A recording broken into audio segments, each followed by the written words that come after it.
Salut, j'espère que vous allez bien. Moi, je vais super bien, merci. C'est toujours un plaisir pour moi de vous retrouver sur ma chaîne YouTube.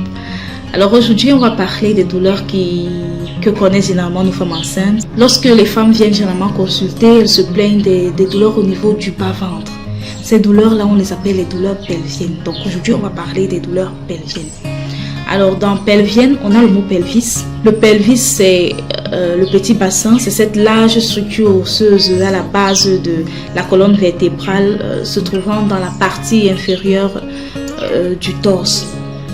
Dans ce petit bassin, on trouve des organes tels que l'utérus, on trouve des organes tels que la vessie ou alors le rectum. La douleur que l'on ressent à ce niveau peut être sourde, donc ça peut passer inaperçu chez certaines. Ça peut être aigu, la douleur peut être continue, donc vous pouvez avoir mal pendant les jours. Ou alors, elle peut être intermittente, ça veut dire que vous pouvez avoir mal pendant peut-être 5 minutes aujourd'hui. Ensuite, ça s'arrête, ça fait peut-être 30 minutes, ça reprend, ça fait 10 minutes, ainsi de suite. Elle peut également être franche, elle peut être sévère. Vous pouvez la ressentir non seulement au niveau du bas-ventre, mais aussi au niveau des hanches, au niveau du bas du dos. Ça peut aller jusqu'à la fesse, jusqu'à la cuisse, cette douleur.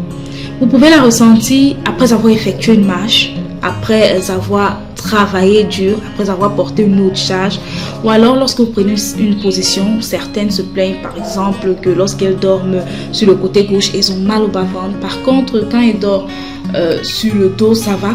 D'autres, lorsqu'elles s'assoient, elle a mal au niveau du pied. Par contre, quand elle est debout, ça va. Donc, ça peut arriver comme ça de temps en temps. Ces douleurs-là, au premier trimestre de grossesse, il y a des douleurs qu'on peut ressentir qui sont normales. Je m'explique. L'utérus accueille un embryon qui va devenir un fœtus.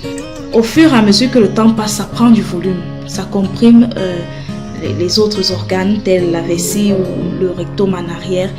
Ainsi, les os du bassin bougent forcément.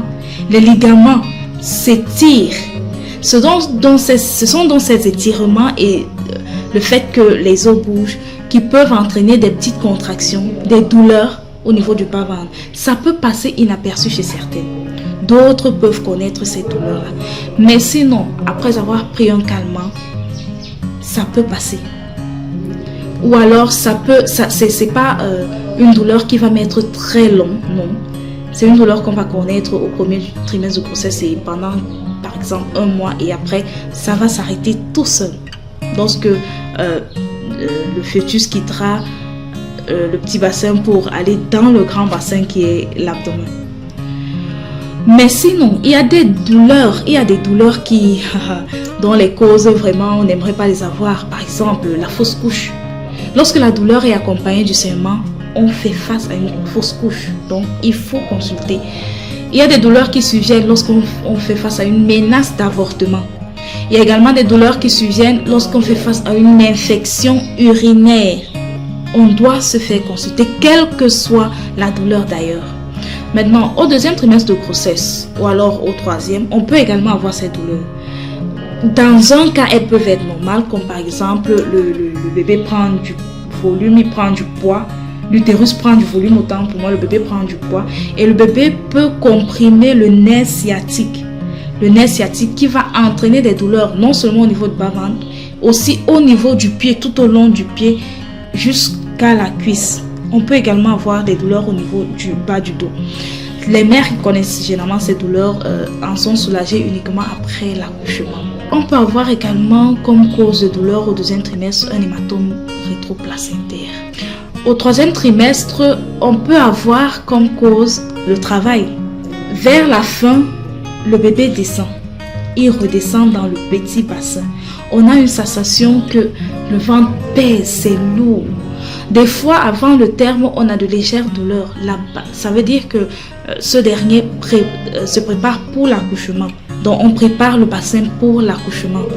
Des fois, on va entendre parler du faux travail. Ça veut dire qu'il est en train de se préparer pour l'accouchement. Donc, vous pourrez avoir ces douleurs de temps en temps. Et maintenant, lorsqu'elles deviennent franches, ça veut dire que l'heure de l'accouchement a sonné. Il est temps que vous vous rendiez à l'hôpital pour l'expulsion du fœtus. Maintenant, si vous ressentez cette sensation-là, le ventre qui pèse, les petites douleurs, avant le terme, c'est-à-dire avant 37 semaines, ça veut dire qu'on fait face à une menace d'accouchement prématuré. Donc, on doit se faire consulter. Il ne faut pas confondre les douleurs pelviennes aux douleurs abdominales. C'est très différent. Les douleurs abdominales, c'est au niveau du ventre. Par contre, les douleurs pelviennes, c'est au niveau du bas-ventre, en allant vers le bas du dos. Les douleurs lombaires, les deux ne sont pas à confondre. Lorsque vous êtes enceinte et que vous ressentez des douleurs au niveau du bas-ventre, il est mieux d'aller consulter. Car vous ne connaîtrez pas l'origine, vous ne connaîtrez pas la cause. Vous ne saurez pas si c'est normal que vous ayez mal à ce moment-là, ou alors c'est dû à une infection, ou alors c'est dû à une menace d'accouchement ou d'avortement. Vous ne saurez pas. Donc le mieux, c'est d'aller se faire consulter. Une fois de plus, je vous dis merci pour votre aimable attention. On le dit toujours, si vous avez une préoccupation, quelle qu'elle soit, n'hésitez pas à nous venir en commentaire ou alors via WhatsApp. On sera toujours là pour vous répondre. Et aussi, n'hésitez pas de partager les vidéos, de liker les vidéos, de vous abonner. Et n'oubliez pas de cliquer sur la cloche de notification afin de ne rater aucune nouvelle présentation. Alors, on se dit à très bientôt. Merci.